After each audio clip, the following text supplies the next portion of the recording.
I'm going to show you how to make this really cute wood flower wreath. So here's the supplies you're going to need. I get my wood flowers from a company called Sola Wood Flowers, and I buy mine undyed so that I can dye them the colors I want. So here's the colors I'm choosing, and I'm using a grapevine wreath. I got mine from Michael's. So all you have to do is mix your wood dye with a little bit of water, and then you can add as much dye as you want to make the color stronger or lighter. You can use acrylic paint, but you need to add something as a softener, like a vegetable glycerin. That will help the flowers be easier to work with and less brittle. So once you mix your colors up, you just drop the entire flower into the water, and you want to just move it around and make sure everything gets very well coated. You can even pull apart the petals a little bit just to get everything underneath. And then you just want to let these drip off and lay them out on parchment paper to dry. Now, it does recommend that you dry these for 24 hours. I set mine in the sun for about 4 hours and they were dry enough to work with. So these Sola wood flowers come in bundles, and you can get like 50 or 100 or even 1,000.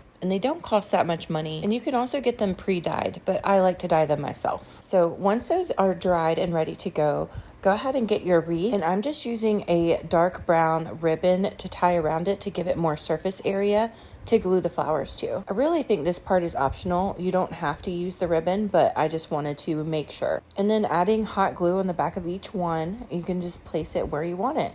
Make sure to hold it there until the glue dries for about 20 seconds. And I just make sure that I close all of my gaps up the best I can as I'm building the flower wreath. Now, I will say that you can actually spray coat this with a clear coat if you want it to be outside, but I would not leave it out in the rain. I added a little loop to mine, and then I also went in with some filler. This is dried eucalyptus, and here's the final result. Of course, you can get as creative as you want and use any kind of wreath form or anything you want to make this. These would make the perfect DIY gifts, and kids would love to help dyeing those flowers. Hope you enjoyed. Okay, bye.